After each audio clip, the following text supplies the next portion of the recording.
लोग cold packaging को ऐसा समझते हैं कि जेल बॉक्स एक आपने डाल दिया तो ये कोल्ड पैकेजिंग हो गई, तो इसमें भी टेक्नोलॉजी काम करती है। तो it's a very traditional way of maintaining temperatures.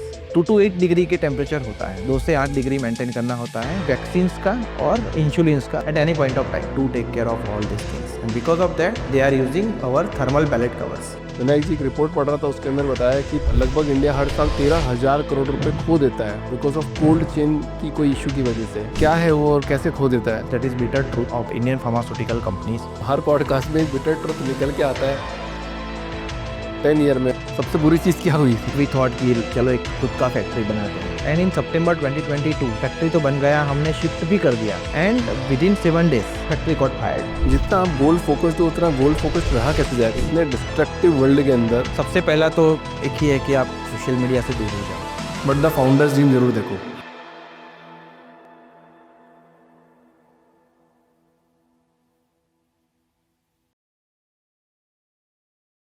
Vinayak sir, बहुत बहुत स्वागत है आपका द फाउंडर्स ड्रीम के अंदर।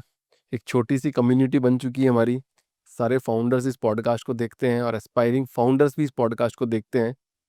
जो बनने वाले हैं वो तो देखते हैं, जो बन चुके हैं वो भी देखते हैं, जो million dollar billion dollar company चला रहे हैं वो भी इस पॉडकास्ट को देखते हैं। सो इस पॉडकास्ट की देखो, मेरे को जो लगता है, मैं इस पॉडकास्ट में ना एक फेक चीज़ बिल्कुल भी नहीं करता हूँ और ज़्यादा से ज़्यादा इमोशंस पे मैं बिलीव रखता हूँ कि जितने ज़्यादा इमोशंस आपके बाहर रहेंगे ना, क्योंकि आप एक फ़ोटो भी देखते होगे जब, तब उसमें इमोशंस दिखते हैं। आपकी पुरानी पिक्चर देखो, अरे यार मैं छोटा था तो कैसा लगता था। अरे यार ये मेरी पहली पिक्चर है जब मैं एक स्मॉल गैराज में मैंने स्टार्ट किया था। तो ऐसा ही वीडियो में भी इमोशंस होते हैं। और आज के इस पॉडकास्ट में सर देखो, हम बात करेंगे बिना आईआईटी, बिना आईआईएम की डिग्री के, बिना वीसी फंडिंग के 5 लाख रुपए से स्टार्ट करके 20 करोड़ तक की कंपनी आपने बनाई है सर। बहुत बहुत बधाई उसके लिए पहले तो। थैंक यू अभिषेक। आज की इस पॉडकास्ट में जानेंगे कि आपका माइंडसेट कि स्मॉल बिजनेस 20 करोड़ तक कैसे पहुंच सकता है, क्या माइंडसेट डिकोड करना पड़ता है। एक एम्प्लॉय जब ट्रैप में फंस जाता है तो अगर उसको निकलना है तो वो कैसे निकलेगा। तो विनायक जी सबसे पहले बताइए कि आप करते क्या हो? परफेक्ट। सो बहुत क्वेश्चन जो है आपका वो टफ है। मैं क्या करता हूँ, बिकॉज बहुत सारे लोग पूछते हैं, दोस्त पूछते हैं, रिलेटिव्स पूछते हैं कि आपका बिजनेस क्या है, राइट? और उनको समझाना वो सबसे डिफिकल्ट होता है मेरे लिए, बिकॉज जब मैं बोलता हूँ कि मैं कोल्ड चेन का काम करता हूँ, right? Cold chain? Cold chain ठीक है, बहुत टफ नाम हो गया मेरे लिए बहुत भी। टफ नाम है, यस। सो लोग कहते हैं कि कुछ लोग ऐसा बोलते हैं कि गोल्ड चेन का मतलब आप सुनार का काम करते हो क्या, राइट? मैंने कहा नहीं, गोल्ड चेन नहीं, it's a cold chain, right? सो समझाना टफ होता है, but yes, if I make it more clear कि कोल्ड चेन ऐसा चीज़ है कि जो सप्लाई चेन होता है, that is normal supply chain जो एफएमसीजी में होता है, फार्मा में होता है। जैसे कोई प्रोडक्ट मैन्युफैक्चर होता है और वहाँ से कंज्यूमर जब उसको कंज्यूम करता है, तब तक का जो सफ़र है प्रोडक्ट का, और उसमें उसका अगर टेम्परेचर मेंटेन करना हुआ, तो उसको बोलते हैं cold supply chain. So from manufacturing to warehouses to transportation, right? To warehouses of the customers and then to consumer, retailer and retailer to consumer. सो ये सभी चीज़ के अंदर प्रोडक्ट का टेम्परेचर जो है वो एक लिमिट में मेंटेन करना पड़ता है। अगर वो मेंटेन नहीं होता है तो प्रोडक्ट का जो क्वालिटी है वो स्पॉइल हो जाता है, राइट? जैसे फ्रूट्स हो गए, वेजिटेबल्स हो गए, फार्मास्यूटिकल्स हो गए, मीट हो गया, फिश हो गया, right? So many products are there कि जिनका टेम्परेचर मेंटेन रखना पड़ता है, राइट? उनका रेंज जो है वो अलग-अलग होता है। किसी का 2 से 8 डिग्री है, किसी का -20 है, जैसे आइसक्रीम हो गया, राइट? सो इसको बोलते हैं कोल्ड सप्लाई चेन। और हमारा जो प्रोडक्ट है, हमारे जो पैकेजिंग प्रोडक्ट है, कोल्ड चेन पैकेजिंग, ओके? सो उसका काम है कि वो प्रोडक्ट के टेम्परेचर को मेंटेन रखना। तो ये पैकेजिंग एक तरह की, मतलब लॉजिस्टिक मैनेज नहीं कर रहे हो आप? नहीं, पैकेजिंग उसमें 2 कोल्ड चेन में 2 पार्ट है। One is cold chain packaging, the other is cold chain logistics. So logistics में आपने रिफर व्हीकल्स और सब देखे होंगे, एंड पैकेजिंग में हमारे बॉक्सेस आते हैं, कवर्स आते हैं रिफ्लेक्टिव, राइट? सो ये सब जो प्रोडक्ट है वो पैकेजिंग में आती है। सो मतलब सिंपल भाषा में, मतलब अगर मान लो कि आइसक्रीम को एक मैन्युफैक्चरिंग यूनिट से लेकर एक रिटेल तक पहुंचाना होगा, तो लॉजिस्टिक तो कोई और मैनेज कर रहा है, बट आपसे वो एक ऐसा प्रोडक्ट लेगा उसका पैकेजिंग का कि भैया कि मेरी जो आइसक्रीम है वो इतने डिग्री टेम्परेचर में रहनी चाहिए, -10-15 डिग्री टेम्परेचर में, करेक्ट, और वो उसी पे जानी चाहिए। तो ये कैसे मैनेज करते हो आप? हाँ, नहीं एक्चुअली आइसक्रीम ऐसा चीज़ है कि जो -20 डिग्री पे मेंटेन करना पड़ता है उसको, और -20 में मेंटेन करने के लिए कोई पैकेजिंग काम नहीं करता है, उसमें लॉजिस्टिक्स ही रोल करता है पर्टिकुलरली। सो रेफर व्हीकल ही यूज़ होता है आइसक्रीम को मैनेज करने, refrigerator type of vehicle. Refrigerator vehicle. So ice cream में कोई पैकेजिंग काम नहीं करता है, बिकॉज़ -20 इज़ वो ऐसा टेम्परेचर रेंज है कि जो कोई पैकेजिंग से मेंटेन करना that is next to impossible as of now, right? अगर ऐसा कुछ इन्वेंट होता है then it would be a big invention, क्योंकि वो बहुत बड़ी कॉस्ट कम कर देगा। तो मतलब ये आपने कैसे मतलब आइडेंटिफाई किया कि, और कौन से, पहले तो कौन से प्रोडक्ट की बात कर, कौन-कौन से प्रोडक्ट होते हैं जो आप कोल्ड चेन सप्लाई करते हो? यस। सो हमारा जो कोर है that is thermal pallet cover. So thermal pallet cover करके एक प्रोडक्ट है, वो फार्मास्यूटिकल्स में ही यूज़ होता है mainly pharmaceutical. Mainly 90% of pharmaceuticals are using such kind of products. So उनका जो प्रोडक्ट का टेम्परेचर रेंज होता है वो 15 टू 25 डिग्री होता है, 15 से 25 के बीच में मेंटेन करना होता है। When they are exporting from India to any other country, okay, via air, so airports पे इंफ्रास्ट्रक्चर है, cold infrastructure is already there, but even from cold rooms to flight में जो लोड होता है और टर्मैक जो होता है एयरपोर्ट पे, वहाँ पे पैलेट्स जो है वो ऐसे लाई डाउन रहते हैं। बिकॉज ऑफ दैट उसका टेम्परेचर बढ़ जाता है, राइट? सो 25 से अगर बढ़ गया है temperature, then it is called as excursion, temperature excursion. और टेम्परेचर एक्सकर्सन अगर होता है एक बार, देन वो शायद वो पूरा बैच रिजेक्ट होता है फार्मा का, because Europe and US they are very very strict. And अगर इंडिया से माल यूएस जाता है या तो यूरोप जाता है, then they need to take care of all this things, and because of that they are using our thermal pallet covers. अच्छा, और बाहर से कोई इंडिया में कोई इंपोर्ट हो रहा है सामान, तब क्या हम रिजेक्ट करते हैं, उसको एक्सेप्ट कर लेते हैं? ट्रूली स्पीकिंग यस, इंडिया में भी कंप्लायंसेस है, अच्छे कंप्लायंसेस है, but still we are evolving in this pharmaceutical industry. इतने स्ट्रिक्टर नहीं है हम लोग, एक्सेप्ट कर लेते हैं, चलो ठीक है, दवाई भेज दी तो भेज दी। बट इंडिया में इंपोर्ट फार्मास्यूटिकल्स का बहुत कम है, एक्सपोर्ट ज़्यादा है, because India is the hub for generic pharmaceuticals. So India से एक्सपोर्ट बहुत ज़्यादा होता है फार्मास्यूटिकल्स। करेक्ट। कितनी कंट्री में एक्सपोर्ट होता होगा medicine? Medicines almost all the countries they are कितना एक्सपोर्टेड। एक्सपोर्ट का मार्केट है अगर बात करें अगर? इंडिया का फार्मास्यूटिकल का एक्सपोर्ट का market is very huge. I have not the correct figure, but it's very huge. In US and Europe they are importing from India, and जो जेनरिक मेडिसिन बोलते हैं, राइट, सो उसका मार्केट बहुत बड़ा है ग्लोबली, और उसमें India is one of the biggest player.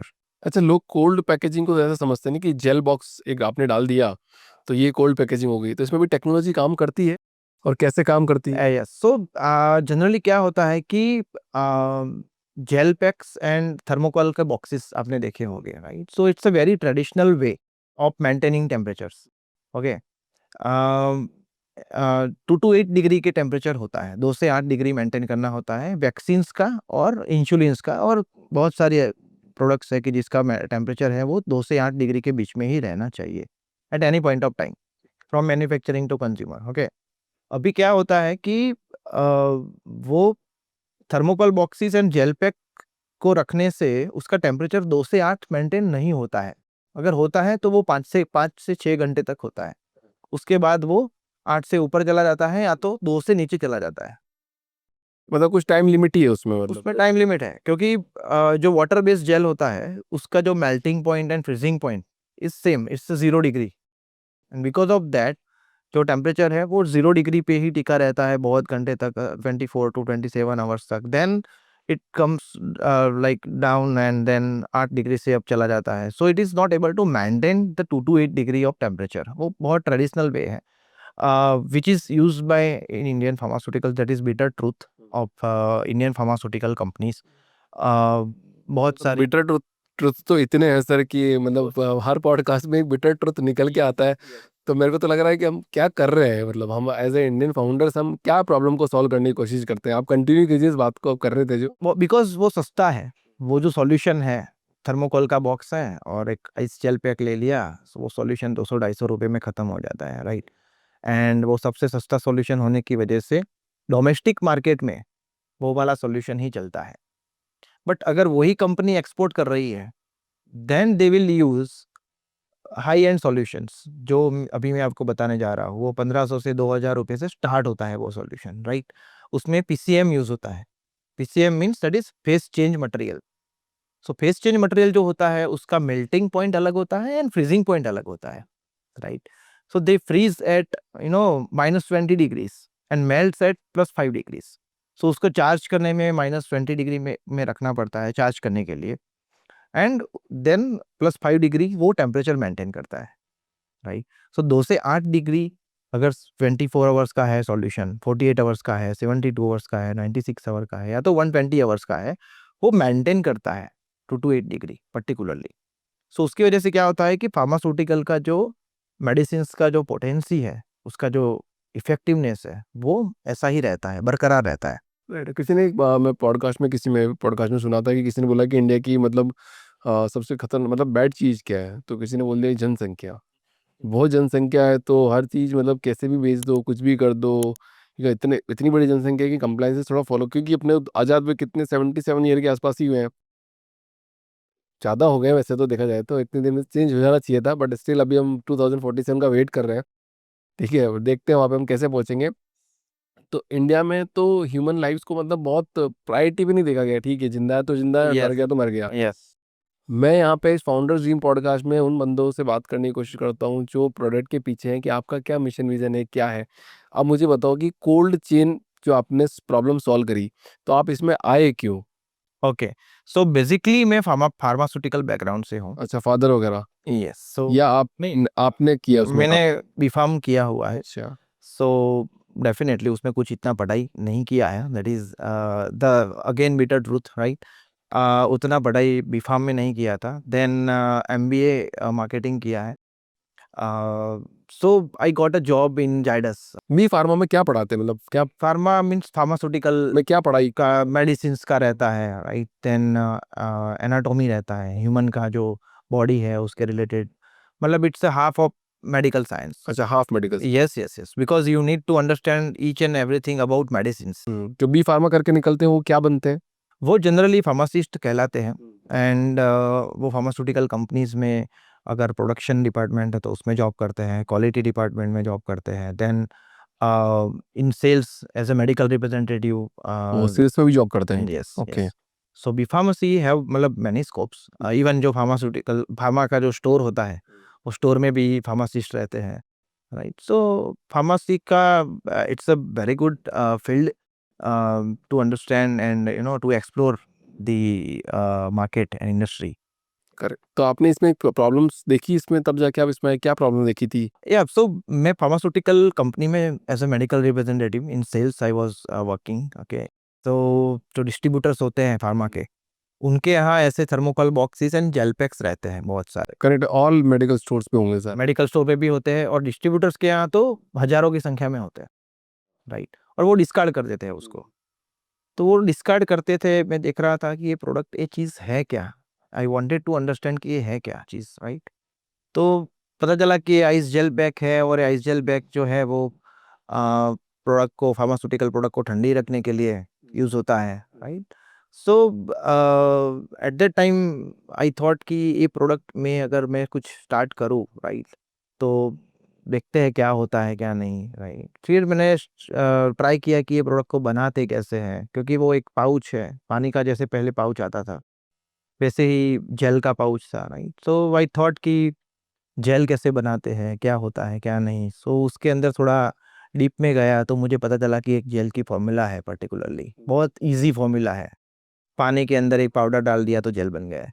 So then I started with gel packs first, जो मैंने आपको बताया कि जो पानी वाटर बेस्ड जेल पैक आते हैं। सो मैंने उसका काम स्टार्ट किया सबसे पहले। सो घर में हम लोग, मतलब आई was doing job at that time in reputed pharmaceutical company as well as reputed FMCG company even, right? So वो जेल पैक घर पे जो नॉर्मल बाल्टी होती है उसके अंदर पानी भर के फिर उसमें वो पाउडर डाला, जेल बन गया। और उसका जो पाउच आता है वो पाउच के अंदर फिल किया उसको, ओके, एंड उसको सील किया, ओके। सो बहुत सस्ते इक्विपमेंट, 500-1000 रुपये वाले इक्विपमेंट लेके आ गया था और उससे जेल पैक बनाए, राइट। देन उसके फोटोज खींचे एंड इंडिया मार्ट पे फ्री वाला जो रहता है उसमें फोटोज एंड डिस्क्रिप्शन डाले, right? So I started got to get inquiries from the customers कि भाई हमको जेल पैक चाहिए, जेल पैक चाहिए। अभी मुझे उस प्रोडक्ट का नॉलेज भी उतना नहीं था, राइट?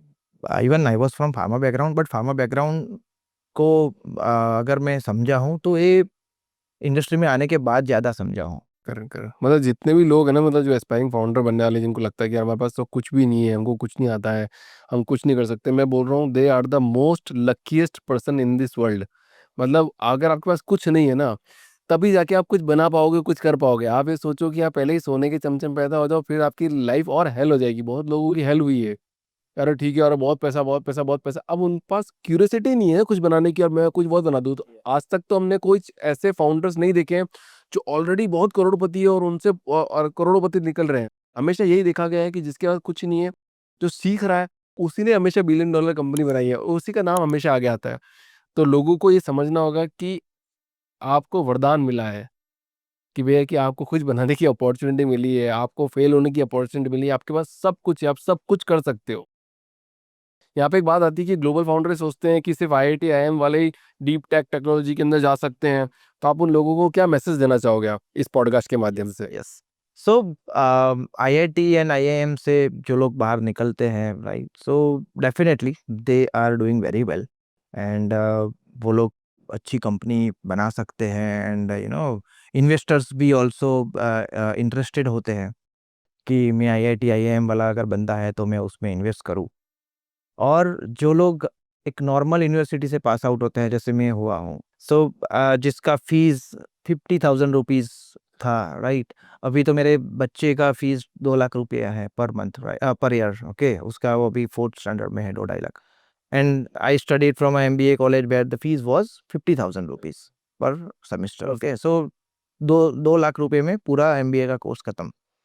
सो वो जो बच्चे होते हैं उनका ड्रीम एक ही होता है कि मैं एक अच्छी एमएनसी कंपनी में जॉब पे लग जाऊँ। इवन उनके जो पेरेंट्स होते हैं वो भी वही सोचते हैं कि कोई अच्छी कंपनी में उसको जॉब लग जाए, अच्छा सैलरी हो जाए, फ्यूचर में 4-5 साल के बाद उसका शादी हो जाए, ये वो।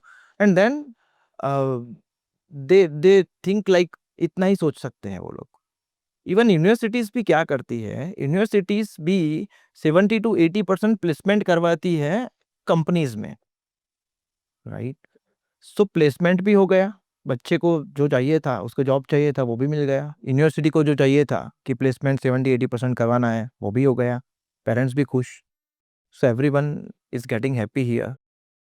यूनिवर्सिटी अगर बच्चों को एंटरप्रेन्योर बनना सिखाए, राइट? कि एंटरप्रेन्योर कैसे बनते हैं, बिज़नेस कैसे करते हैं, और इवन यूनिवर्सिटी अगर उसको स्टार्टअप करके दे ड्यूरिंग दिस कोर्स इवन, कि भाई आपका आप कौन-सा प्रॉब्लम सॉल्व, आप एक प्रॉब्लम सोचिए, उसका प्रॉब्लम सॉल्व करने के लिए कोई प्रोडक्ट या तो सर्विस आप इन्वेंट कीजिए, राइट?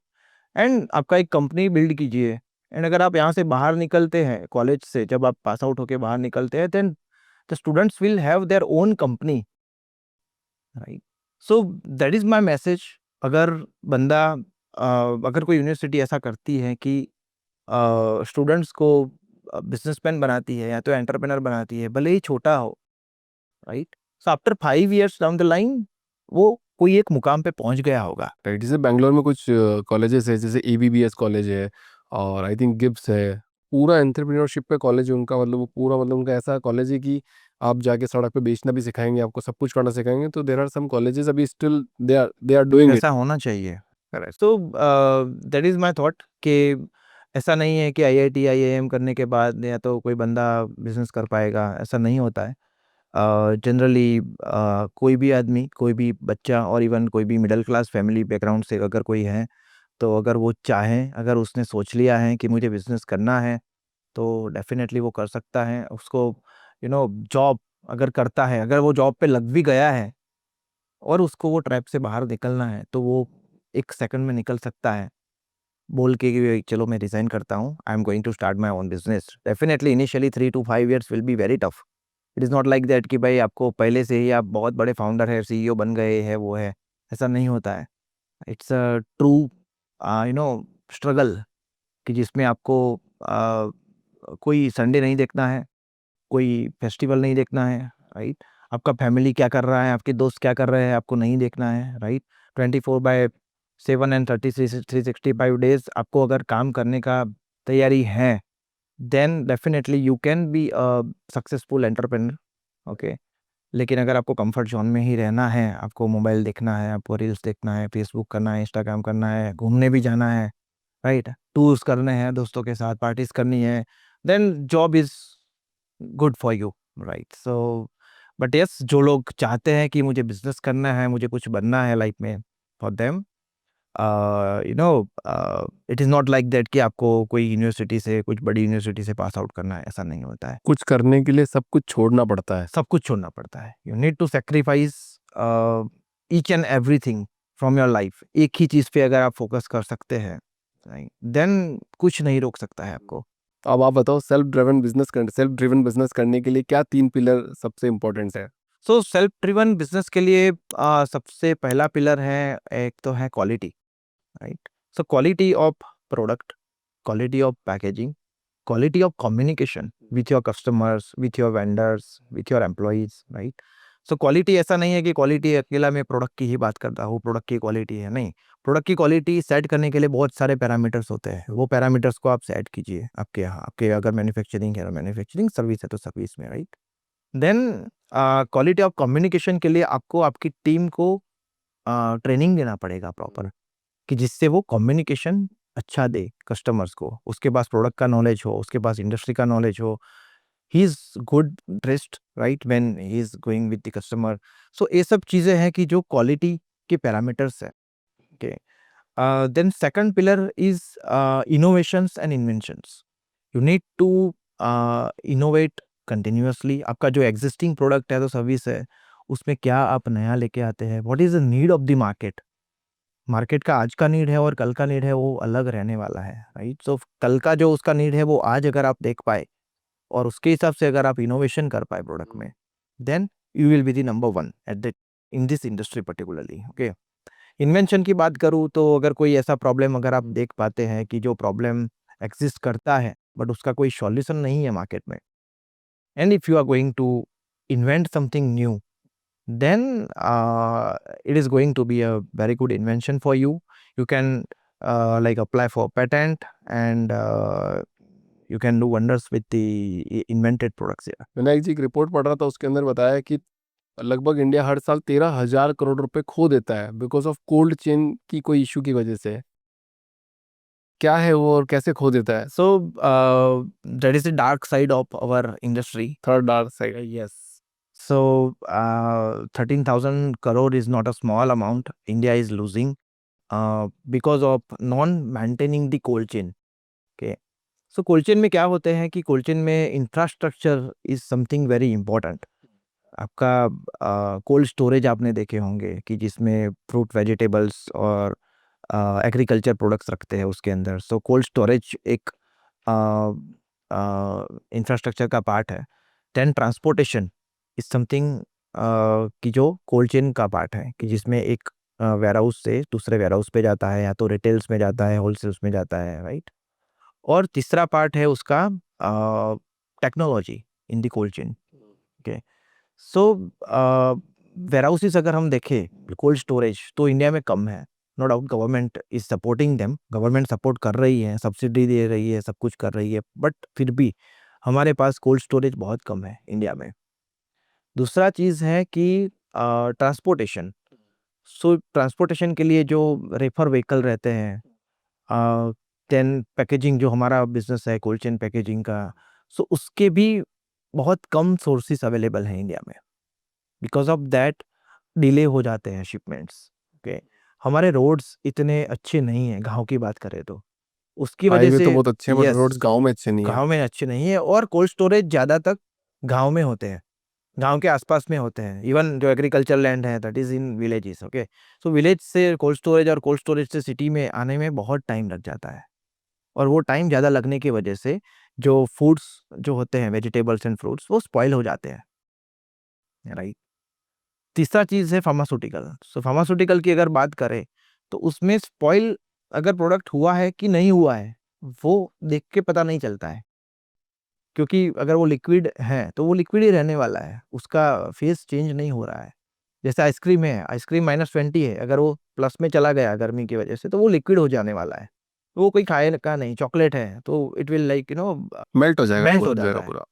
सो वो आपको पता चलता है, बट मेडिसिन ऐसी चीज है कि जो मेल्ट भी नहीं होती है, वो उसका फेस वही रहता है, बट उसका जो एफिकेसी है, इफेक्टिवनेस है, वो कम हो जाता है।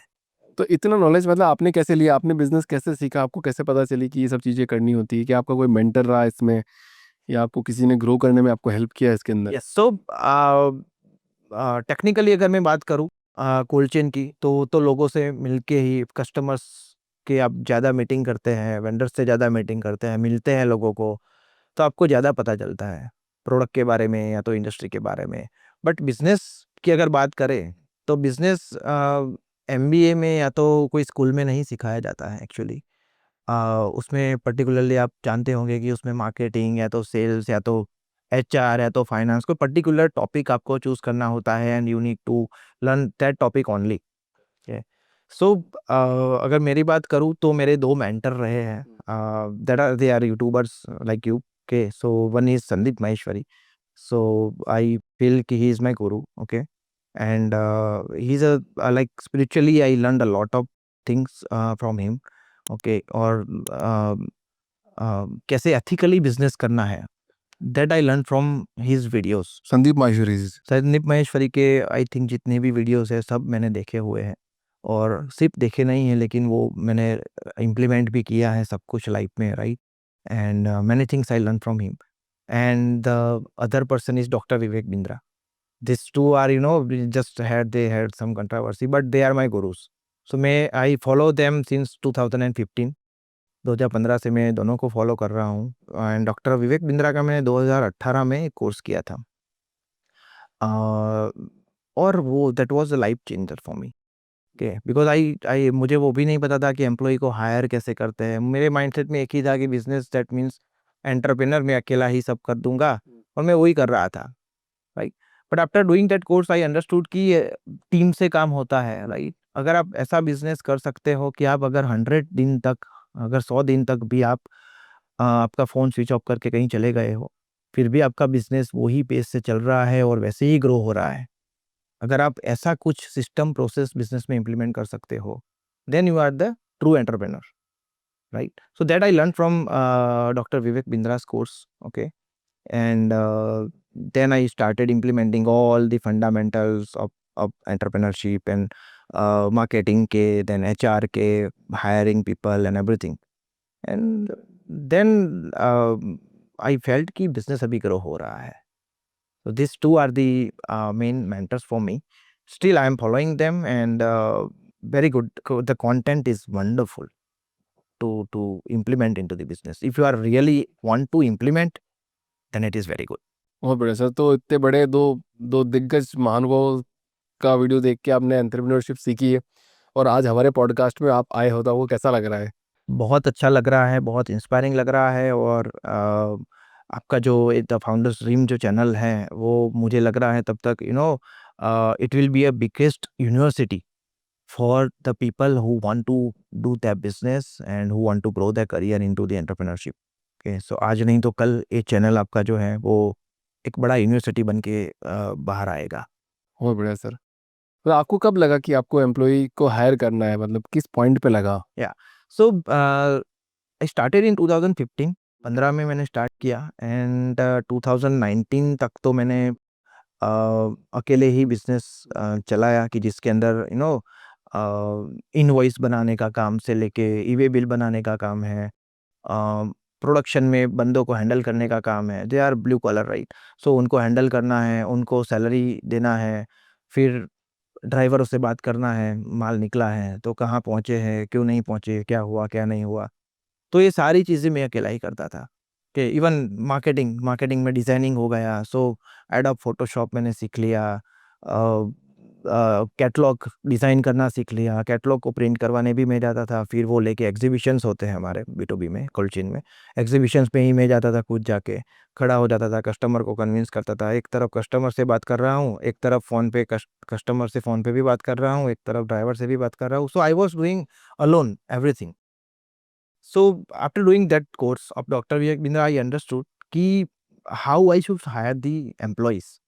So उनको हायर करने के लिए मैंने एक चेकलिस्ट बनाया कि जो मैं काम करता हूँ, छोटे छोटे छोटे जितने भी काम मैं करता हूँ, उसका एक लंबा लिस्ट बनाया मैंने। तो उसमें 70-80 काम थे।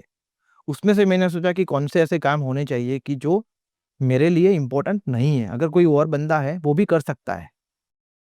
तो वैसे काम का लिस्ट बनाया और एक बंदे को हायर किया सबसे पहले, और उसको ट्रेन किया पहले 3 महीने कि भई ये काम कैसे करते हैं, वो आप देख लो, मेरे जैसा ही आपको करना है। गुड थिंग इज़ दैट कि वो मेरे से भी अच्छा करने लगा। ओके, देन आई अंडरस्टूड कि अगर मैं लोगों को हायर करूँगा कि जो वही फील्ड में एक्सपीरियंस है, so they will be doing more better than me even. उसका एक रीज़न है, उसका रीज़न ये है कि एम्प्लॉयी क्यों बेटर कर पाता है, क्योंकि एंटरप्रेन्योर उसको बेटर इसलिए नहीं कर पाएगा क्योंकि वो 50 चीज़ों में इन्वॉल्वड है। अब वो एम्प्लॉयी वो एक ही काम को रात-दिन कर रहा है तो वो उसको रोज़ इम्प्रूवमेंट पे लेके आएगा। सो वहाँ मुझे एक सक्सेस मिला। Then I started hiring more employees and but yes, ऐसा भी नहीं है कि एम्प्लॉयी हायर करने से तुरंत आपके सब प्रॉब्लम सॉल्व हो जाती है, ऐसा नहीं होता है, राइट? आपके पास उसका जॉब डिस्क्रिप्शन होना चाहिए, वो क्या करने वाला है, उसको हर रोज़ क्या करना है सुबह से शाम तक, वो आपके पास पूरा एजेंडा होना चाहिए, ओके? उसको क्या अचीव करना है, because you know he should align with the company goal. Employee जो है उसका खुद का एक गोल होता है, उसके डिपार्टमेंट का एक गोल होता है और एक कंपनी का गोल होता है। So everything everyone in the company should be aligned with the company's goal. तो वो रिज़ल्ट अचीव करने के लिए उसको क्या-क्या एफर्ट्स लगाने हैं, वो उसको पता होना चाहिए। So clarity of the each and every employee is very important. जितना आप गोल फ़ोकस्ड हो उतना गोल फ़ोकस्ड रहा कैसे जाए? बिकॉज़ मेरे को आपसे बात करते हुए ये लग रहा है कि पूरा टाइम आपके दिमाग में एक ही फ़ोकस रहता है बिज़नेस का कि मेरे को ये बनाना है। तो इतने डिस्ट्रक्टिव वर्ल्ड के अंदर एक इतना फ़ोकस्ड कैसे रहा जाए? सबसे पहला तो एक ही है कि आप सोशल मीडिया से दूर हो जाओ। बट द फाउंडर्स ड्रीम ज़रूर देखो। हाँ, फाउंडर ड्रीम्स यूट्यूब पे देखता हूँ मैं। यूट्यूब है बिकॉज़ यूट्यूब में ऐसा है कि आपको जो देखना है वो देखते हैं।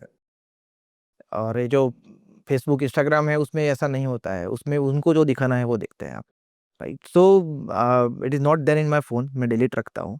मेरे प्रोफ़ाइल्स है बट हॉलिडेज़ में ही मैं उनको वापस डाउनलोड करता हूँ और देखता हूँ। तो that is like you know it's a lighter side but uh, सबसे बड़ी चीज़ है कि जो आपको ध्यान रखनी है वो है, मतलब अगर मैं सजेस्ट करूँ तो अ, अर्ली आप अगर सुबह जल्दी उठ पाए, राइट? मैं 3:30 बजे उठता हूँ सुबह and that is my you know 10 साल से यही कर रहा हूँ मैं। सुबह 3:30 से 4 के बीच में मैं मतलब I wake up in the morning in between 3:30 to 4। Meditation is something very important. Meditation मैंने संदीप माहेश्वरी से सीखा है। आप उनका एक वीडियो है मेडिटेशन का, बहुत पुराना है। अगर आप वो देखेंगे तो that is wonderful video. So meditation करते हैं, then prayers are very important, then your physical exercise is something very important and by 6 AM in the morning मैं ऑफिस चला जाता हूँ, right? Every day in the 6 like by 6 AM in the morning 6 से 8 का जो time है सुबह का, वो 2 घंटे आपके 8 घंटे बराबर होते हैं। वो 2 घंटे में आपने जो भी आपको थॉट्स आते हैं, आप जो भी सोचते हैं, राइट? आपका दिमाग में जो भी इनोवेटिव आइडियाज़ आते हैं, उसको आप आँख बंद के इम्प्लीमेंट कर दो बिज़नेस में, right? They are the best ideas ever you will get in the morning. अगर आप 9 बजे के बाद सोचेंगे कि मैं अभी ऑफ़िस में जाके काम करूँगा, तो वो पॉसिबल नहीं है। 9 बजे के बाद आपका फायर फाइटिंग शुरू हो जाता है। वो एम्प्लॉयी आता है मिलने के लिए, वो फ़ोन करता है, बहुत सारे फ़ोन कॉल स्टार्ट हो जाते हैं, ये है, वो है, शाम को 5-6 बज जाते हैं, आपको नहीं पता चलेगा। बट सुबह का जो 2 घंटे का टाइम है, 6 to 8, you can learn even in this period of time. ये 2 घंटे में आप 1 घंटा आप कुछ कोई बुक पढ़ते हैं या तो कोई वीडियोज़ देखते हैं, राइट? देन ये जो 2 घंटे हैं, they are the game changer for any kind of businessman और any kind of founder, any kind of startup person. ये सुबह का time is very important to stay much more focused in your business. Absolutely right sir. मतलब इतना तो चलो business किया आपने, कितना टाइम हो गया? 10 साल हो गए बिज़नेस 10 करते? साल हो गए मुझे। 10 ईयर में अच्छा-अच्छा चीज़ें तो बहुत सारी हुई होगी पर कुछ बुरी चीज़ें भी हुई होगी साथ में। सबसे बुरी चीज़ क्या हुई थी? यस, तो सबसे बुरी चीज़ मैं उसको बुरी नहीं बोलता हूँ बट आई कैन से कि वो मुझे ज़्यादा स्ट्रॉन्ग बनाने के लिए वो एक चीज़ हुई थी। सो जो 7 साल मैंने बिजनेस किया 2015 से लेके 2022 तक, उसमें जितना भी अचीव किया, गेन किया, right, financially and everything was good. So what we thought कि चलो एक खुद का फैक्ट्री बनाते हैं, राइट, क्योंकि तब तक खुद का फैक्ट्री नहीं था मेरा, इट वाज रेंटेड वन। सो खुद के फैक्ट्री बनाने के लिए आपको पता है कि बहुत सारी चीज़ें लगती हैं, लैंड बाय करना पड़ता है, देन उसके ऊपर कंस्ट्रक्शन होता है, देन 6 महीने वो सब चला, कंस्ट्रक्शन हो गया, फैक्ट्री तैयार हो गया, because we are serving pharmaceuticals, so pharmaceutical के कंप्लायंस भी होते हैं। सो कंप्लायंस के हिसाब से फैक्ट्री बिल्ड करना पड़ता है। सो ये पूरा फैक्ट्री बिल्ड हो गया, एंड इन सितंबर 2022 फैक्ट्री तो बन गया, हमने शिफ्ट भी कर दिया पूरा सामान, फैक्ट्री का जितना भी मशीन्स हैं, सामान है, सब शिफ्ट कर दिया। And with in 7 days factory got fired. कोई वेल्डर आके कुछ वेल्डिंग कर रहा था, एंड फैक्ट्री में आग लग गई सुबह सुबह 8:30 बजे। गॉड ग्रेस की कोई कैजुअलिटी नहीं हुई है, किसी को कुछ नहीं हुआ था, but the whole factory along with all the equipments, along with all the raw materials and everything got burned। 3-3.5 crore के आसपास का नुकसान हुआ था, और अभी शिफ्ट ही किया था। सो हमने अभी वो फायर के इक्विपमेंट नहीं लगाए थे, देन नो इंश्योरेंस भी नहीं लिया हुआ था, because operations were not started. So 3-3.5 crore का नुकसान हुआ था उस वक्त, and I lost everything in a single day. Okay, but yes, भगवान अगर देखता है किसी को तो सबके साथ अच्छे रिलेशंस बना के रखे थे मैंने पहले से ही, with employees, with suppliers, even with the customers. So they helped me at that time, right? Suppliers ने बोल दिया कि सर आपका जितना भी सामान था वो हम वापस बेचते हैं आपको, आपको पैसा जब देना है तब देना, नो वरीज। मैंने मेरे एम्प्लॉयज़ को बोला कि ये जो चीज़ हुई है उसमें फैक्ट्री हमारी जली है, कंपनी नहीं जली है। कंपनी है हमारे पास कस्टमर्स हैं, right? So start building again. Okay, so with in 7 days हमने दूसरा फैक्ट्री स्टार्ट कर दिया रेंट पे लेके, और उसमें सब इक्विपमेंट आ गए, सब लोग आ गए, फैक्ट्री में 24 घंटा काम चल रहा है। सप्लायर्स ने उनके रॉ मटेरियल्स बेच दिए, हमने बनाना स्टार्ट कर दिया प्रोडक्ट्स को, and we started supplying to our customers again. Within 7 to 10 days again वो सप्लाई होना स्टार्ट हो गया, राइट? एंड आज वो 3 साल हुए वो बात को, बट आज we are doing more than double sales than 2022। बहुत बढ़िया, शानदार। मतलब जज्बा होना चाहिए कुछ करने का, तभी सब कुछ काम होता है, अदरवाइज आपको चाहे कितना ही पीछे मार लिया जाए, आप नहीं कर पाओगे काम। और वो एक जो इंसिडेंस हुआ उससे मैं बहुत स्ट्रांग हुआ कि इतना बड़ा देख लिया हादसा, अभी छोटा बड़ा तो कुछ लगता ही नहीं है उसमें, बिकॉज पहले तो ऐसा था कि कोई एम्प्लॉय भी अगर कंपनी छोड़ के जाता था तो मतलब ऐसा होता था कि यार अभी क्या करेंगे, बंदा है नहीं, अभी उसकी जगह भी मुझे काम करना पड़ेगा, और 7 से 10 दिन तो वैसे ही जाते थे, राइट? अभी तो वो सब तो कुछ मतलब छोटा, बहुत छोटा लगता है वो सब चीज़ें, यार छोड़ के जा रहा है तो ठीक है, try to retain, but if he is not there then it's okay, we will hire someone else. And कुछ भी अगर लाइफ में कोई भी छोटा बड़ा होता है तो अभी कुछ नहीं लग रहा है, वी आर कैपेबल ऑफ उसको कैसे कैटर करते हैं, उसको वो करने के लिए कैपेबल है। मैं तो मैं सोच रहा हूँ कि आज के इस पॉडकास्ट के माध्यम से अगर कोई भी ये देख लेगा तो इस से सिर्फ एक ही इमोशंस बाहर निकल के आ रहा है, वो है जुनून और जज्बा। यस, अगर वो जुनून और जज्बा है कुछ करने का, अगर कुछ करना है तो आपके पास पैसे होने का भी जरूरत नहीं है। जैसे आपने बोला कि 5 लाख से स्टार्ट किया, बट 5 लाख रुपया वो मेरा फुल एंड फाइनल सेटलमेंट आया था, राइट? अभी वो 5 लाख रुपये से कुछ नहीं होता है, नो, बिकॉज घर भी चलाना है, गाड़ी में पेट्रोल भी डलवाना है, तो 5 लाख रुपये 2-3 महीने में खत्म हो जाते हैं। Okay, so I can say कि मैंने जीरो से ही स्टार्ट किया हुआ है, 1 रुपया इन्वेस्ट नहीं किया मैंने, बैंक से आज तक कोई लोन नहीं लिया है, there is no external investors in the company even 10 साल में। ओके, बट वो अगर आप करना चाहते हैं कुछ तो आप कर सकते हैं, अगर नहीं करना चाहते हो तो फिर आपके पास बहुत सारे बहाने हैं कि भाई मुझे पैसा नहीं मिल रहा है, कोई फंडिंग नहीं मिल रहा है, कोई बैंक मुझे लोन नहीं दे रहा है, बहुत सारे बहाने हैं बिजनेस ना करने के। लेकिन अगर आपको करना है तो आपको कोई नहीं रोक सकता। सो जितने भी एस्पायरिंग फाउंडर्स देख रहे हैं वो सब सोचते हैं कि एक दिन में करोड़पति बन जाएंगे। I wish you all the best, बन सकते हो, कोई बड़ी बात नहीं है। वो एक दिन के लिए पीछे पर मेहनत करनी पड़ेगी, और मेहनत करके वो आप करोड़पति बन सकते हो, अच्छा बिजनेस बना सकते हो। सब सोचते हैं अच्छा अच्छा तो सब हो जाएगा, पर खराब के बारे में कोई नहीं सोचता कि अगर खराब हो गया तो। आज के इस पॉडकास्ट में सर ने बता दिया, अगर खराब हो गया फिर वापस अगर बढ़ना है तो जुनून और जज्बा चाहिए। सर बताओ आप इस पॉडकास्ट के माध्यम से कि क्या प्रिकॉशंस लेने चाहिए कि अगर आपके फ्यूचर में कुछ गड़बड़ हो गई तो वापस आप उसको ओवरकम कर सकते हो। यस। सो प्रिकॉशंस की अगर बात करें, क्योंकि कुछ भी हो सकता है, राइट? अगर आप बिजनेस करते हैं तो ऐसा नहीं है कि आज वो चला है और वो करोड़ों का टर्नओवर कर रहा है, you are gaining profits and everything. ऐसा नहीं होता है, बिजनेस में कभी भी कुछ भी हो सकता है, राइट? जैसे मेरा फायर का इंसिडेंस हुआ।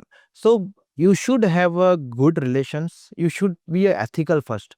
आपको सबसे पहले एथिकल रहना है। एथिकल का मतलब ये होता है कि आपको जो सही है वो करना है। ऐसा नहीं है कि आप गलत कर रहे हो पैसा कमाने के लिए। आपने कस्टमर को कुछ बोल दिया और दे दिया कुछ, ओके? कस्टमर का रिक्वायरमेंट है 500 रुपए का प्रोडक्ट का और आप 2000 रुपए का प्रोडक्ट चिपका रहे हो, तो वो हो गया अनएथिकल चीज़। तो वो लंबा नहीं चलेगा, कस्टमर आपका साथ नहीं देगा फ्यूचर में। द सेम वे वेंडर, अगर वेंडर है आपका, जो सप्लायर्स होते हैं, तो सप्लायर्स को अगर आप पेमेंट टाइम पे नहीं देते हो, ओके, तो सप्लायर वही सोचता है कि यार ये बंदा ठीक नहीं है, ये कंपनी ठीक नहीं है, अगर वो चला जाएगा तो भी कोई फर्क नहीं पड़ने वाला है सप्लायर को। The same thing is employees. Employees को अगर आप फैमिली की तरह ट्रीट करते हैं, राइट? एम्प्लॉय को आपको ऐसा देखना है कि वो आपके यहाँ सिर्फ काम करने नहीं आया है, राइट? उसके इमोशंस आपकी कंपनी के साथ जुड़ने चाहिए, और कंपनी के साथ तभी जुड़ेंगे जब आप इमोशनली जुड़ेंगे उनके साथ, ओके? सो ये सब अगर आपकी कंपनी के जितने भी स्टेक होल्डर्स हैं, अगर सप्लायर्स हैं, कस्टमर्स हैं और एम्प्लॉइज हैं, ये तीनों को अगर आपने एक अच्छे से एक ह्यूमन बीइंग की तरीके से अगर आप उनको उनके साथ ट्रीट कर रहे हैं, then definitely they are going to support you in such kind of situations. अगर आपने उनके साथ रिलेशंस नहीं अच्छे रखे हैं, राइट? एम्प्लॉय को आप कुछ भी बोलते हो, डांटते हो, कुछ भी करते हो, तो वो आपके यहाँ से प्रोफेशनली काम करने आता है। He is not seeing your company as a family.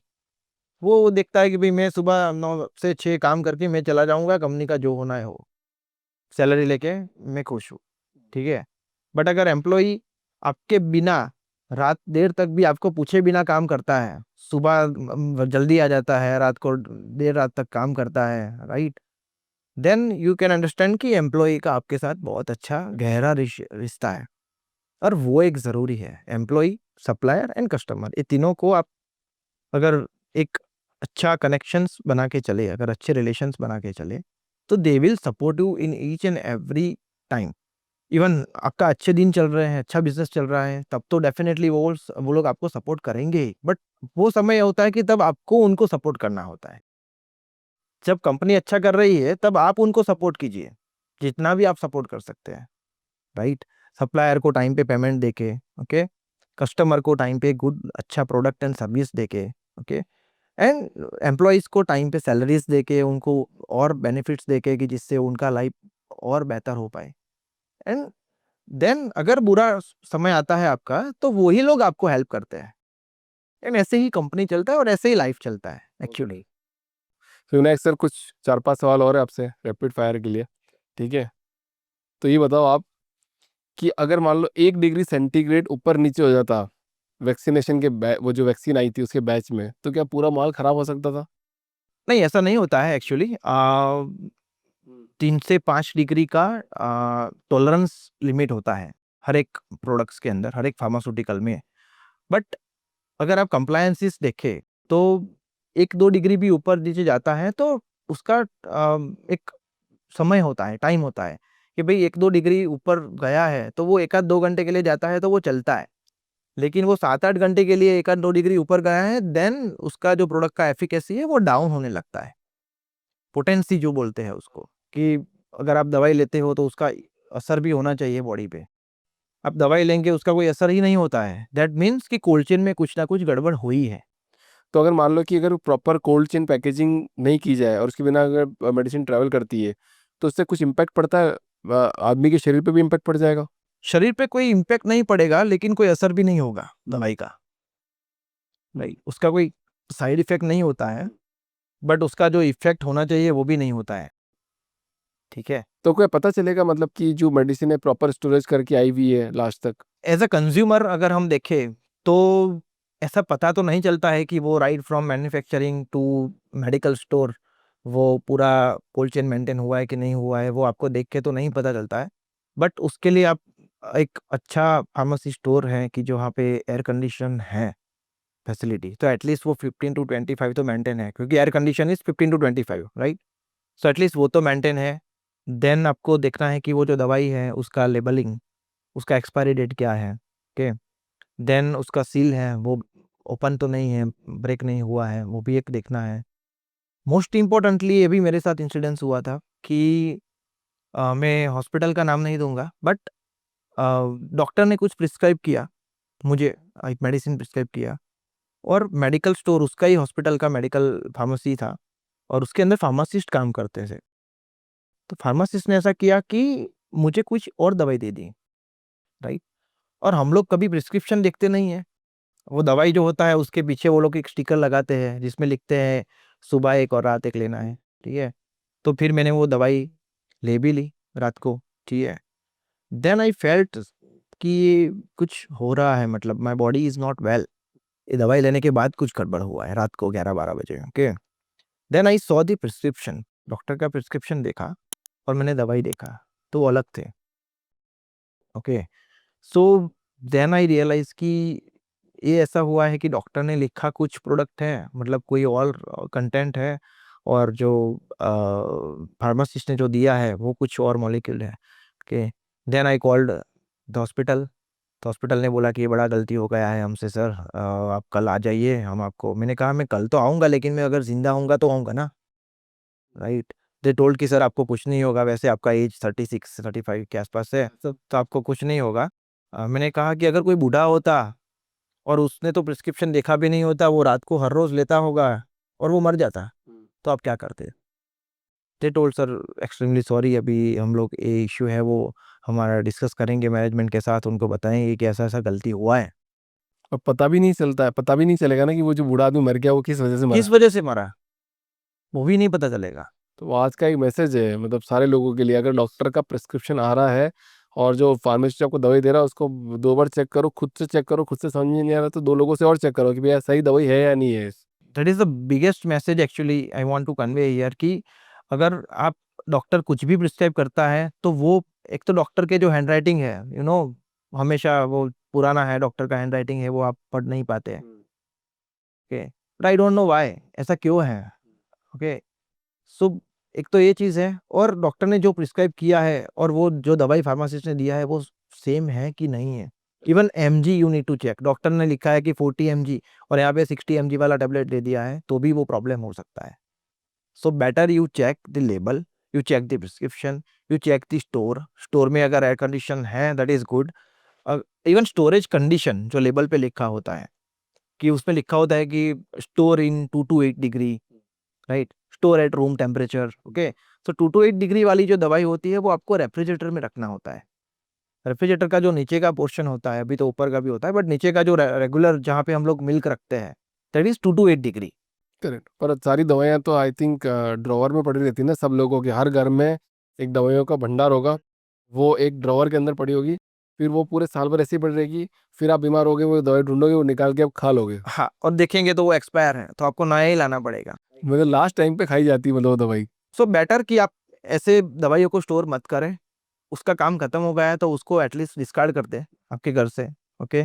आप जब आपको वो प्रॉब्लम हो तो आप वापिस से नई दवाई लेके आए, क्योंकि उसका शेल्फ लाइफ होता है। अगर वो नियर एक्सपायरी है तो भी हमारे यहाँ ऐसा है लोगों का कि नियर एक्सपायरी है तो चलेगा, बट उस वो जितना नियर जाता है एक्सपायरी के उतना उसका जो इफेक्टिवनेस है वो भी कम होता जाता है दवाई का।